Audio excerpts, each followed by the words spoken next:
ಸ್ವಲ್ಪ ತಾಳ್ರಿ. ನೀವು 1 2 3 ಹೇಳ್ಬಿಟ್ರೆ ಪ್ರಿಪೇರ್ ಆಗ್ಬೇಕೋ ಬೇಡವೋ? ಸ್ವಲ್ಪ ಜಾಸ್ತಿ ಹೇಳಿ. ಸರಿ 10ವರೆಗೆ ಎಣಿಸ್ತೀನಿ ಬಿಡಿ.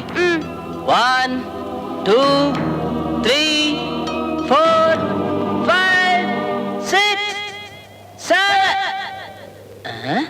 ಎಲ್ಲೋದಪ್ಪ ಹೇಳು? ಎಲ್ಲೂ ಕಾಣಿಸ್ತಾ ಇಲ್ವಲ್ಲ?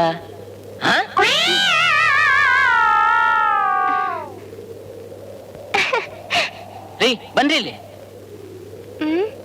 ಎಲ್ಲಿಗ್ರಿ ಹೋಗಿದ್ರಿ? ಇದಕ್ಕೆ. ಅದಕ್ಕೆ ಈಗಲೇ ಆತ್ರನಾ? ಕೆಳಗೆ ಬಿದ್ಮೇಲೆ ಹೋಗಿದ್ರೆ ಆಗ್ತಿತ್ತು. ಸರಿ ಸರಿ ರೆಡಿ 1 2 ಬೇಗ ಬೇಗ ಹೇಳ್ಬಿಟ್ರೆ ಹೇಗ್ರಿ ಸಾಯೋದು? ಈಗಲೇ ಲೇಟ್ ಆಗಿದೆ, ಇನ್ನೂ ನಿಧಾನ ಮಾಡಿದ್ರೆ ಆಮೇಲೆ ಕತ್ಲಾಗ್ಬಿಡುತ್ತಷ್ಟೇ. ಅಯ್ಯೋ ಹೌದಲ್ಲ, ಆಗ್ಲೇ ಕತ್ಲಾಗ್ತಾ ಇದೆ ನೋಡಿ. ನನ್ನ ಕತ್ಲು ಅಂದ್ರೆ ತುಂಬಾ ಭಯ ಆಗುತ್ತೆ. ಶ್ಯಾಮಲಾ, ಒಂದ್ ಐಡಿಯಾ. ಇವಾಗ ಇಲ್ಲಿ ಬೀಳೋದು ಬೇಡ,